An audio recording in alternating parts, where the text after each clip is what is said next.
Assalamualaikum warahmatullahi wabarakatuh. Berjumpa lagi bersama saya Amar. Selamat pagi pencinta sepak bola dimanapun Anda berada. Bagaimana persiapan timnas Indonesia menjelang laga penting, laga hidup mati yang akan kita jalani menghadapi Korea Selatan di perempat final hari Jumat dini hari. Dan ini adalah laga yang begitu penting, laga yang begitu krusial, laga perempat final sekali lagi menghadapi Korea Selatan. Sebelum laga ini ada sebuah kabar yang mengejutkan bahwa salah satu pemain penting Indonesia, Nathan Joaon, harus kembali ke SC Heerenveen klubnya karena izin dari SC Heerenveen sudah selesai, karena dia hanya diizinkan untuk memperkuat timnas Indonesia selama 1 minggu di Piala Asia U23 2024. Namun breaking news tadi yang baru saja kami terima, ini aku lansir dari bolasport.com dan beberapa media besar lainnya. Nathan Joaon kembali dilepas oleh SC Heerenveen, dan aku juga memantau dari Instagram dari SC Heerenveen bahwa, atau dari Instagram Nathan Joaon, dia sudah berkemas dan bersiap untuk kembali ke Qatar menjelang laga lawan Korsel, karena peran dia begitu penting di lini tengah.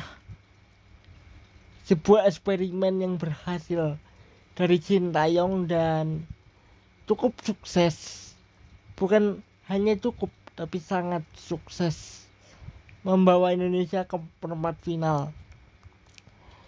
Nah, kalau kita bicara kekuatan kedua tim, sebenarnya Korea memang diunggulkan. Kita tidak diunggulkan sama sekali, walaupun kita menang dari Australia, menang dari Yordania.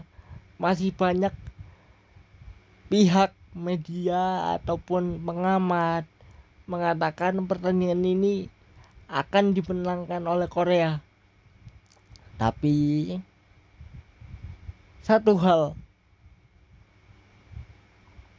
yaitu mental Indonesia sudah sangat-sangat meningkat atau sedang meningkat, karena 2 kemenangan di laga menghadapi Australia dan juga Yordania itu menjadi modal penting ketika menghadapi Korea Selatan hari Jumat lusa. Lalu apakah kemudian kekuatan dari Korea Selatan yang sebenarnya? Di sini aku hanya mencatat 3. Ini bukan bermaksud meremehkan Korea ya, tapi kalau kita lihat yang aku catat ya, hanya 3. Yang bukan hanya 3, ada 3 kekuatan dari Korea Selatan yang harus diwaspadai. Sorry, bukan 3 tapi 4 kekuatan dari Korea Selatan yang harus kita waspadai. 1, transisi cepat. Transisi dari Korea Selatan sangat luar biasa. Kita lihat saat mereka menghadapi Jepang, walaupun ada beberapa kali mereka gagal menciptakan gol, tapi lihat transisi dari Korea sangat luar biasa. Transisi dari bertahan menyerang itu sangat agresif, dan mereka mampu memaksimalkan kecepatan dari pemain mereka yang beberapa kali mengancam gawang Jepang. Dan yang kedua, selain transisi, pemanfaatan bola mati. Korea mampu memanfaatkan bola mati, dan ini yang harus kita waspadai. Ini yang harus bisa kita harus kita bisa hentikan, karena mereka mampu memanfaatkan setiap bola mati atau skema bola mati, dan kita harus bisa punya cara agar bola mati dari Korea atau corner atau free kick tidak berjalan dengan mulus gitu. Nah, yang ketiga, pertahanan kuat. Pertahanan Korea itu sangat kuat. Memang beberapa kali Jepang berusaha untuk menembus, tapi pertahanan Korea secara keseluruhan sangat kuat. Walaupun beberapa kali Jepang berhasil menembus ya, tapi dengan komando kapten dari Korea yang aku lupa namanya, dia itu mampu atau tampil sangat baik kemarin ketika Korea menghadapi Jepang.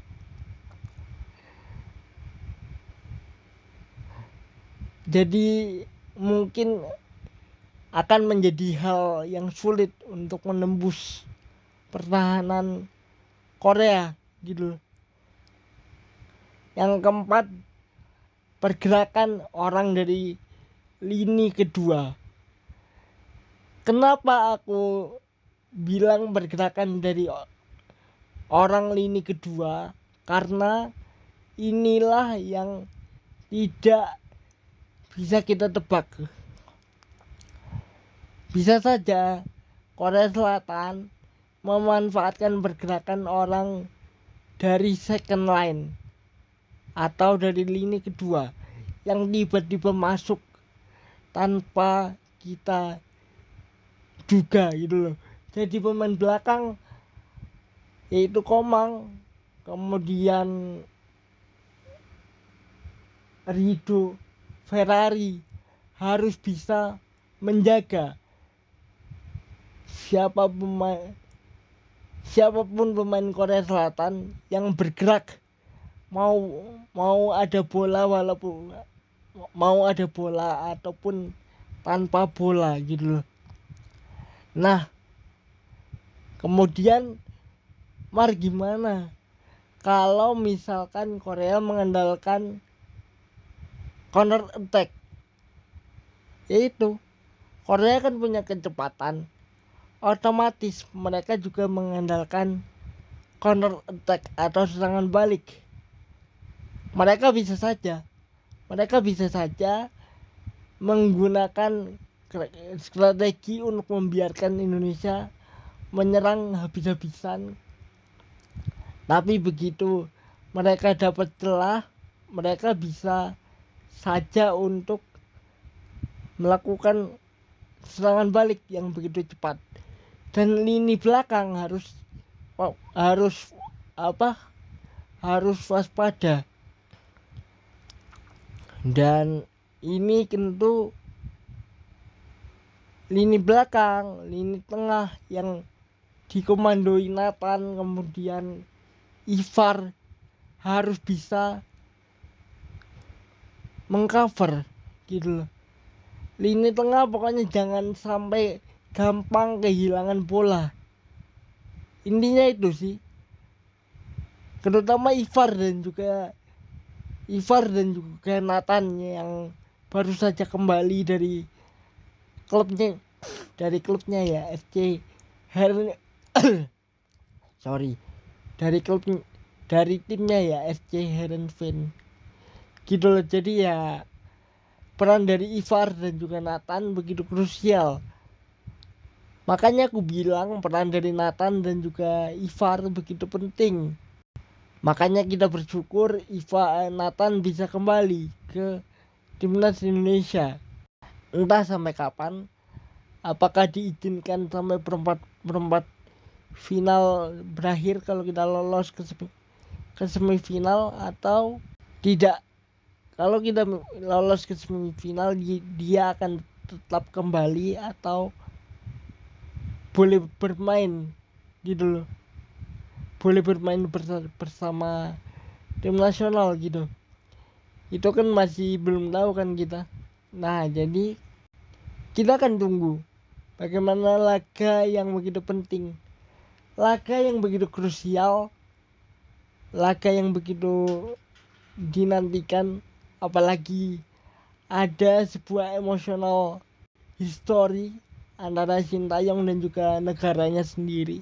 Jadi kita akan tunggu laga penting, laga krusial antara Indonesia menghadapi Korea Selatan yang akan digelar hari Jumat pukul 00.30 WIB ya, 12:30 dini hari. Jadi sampai jumpa. Assalamualaikum warahmatullahi wabarakatuh.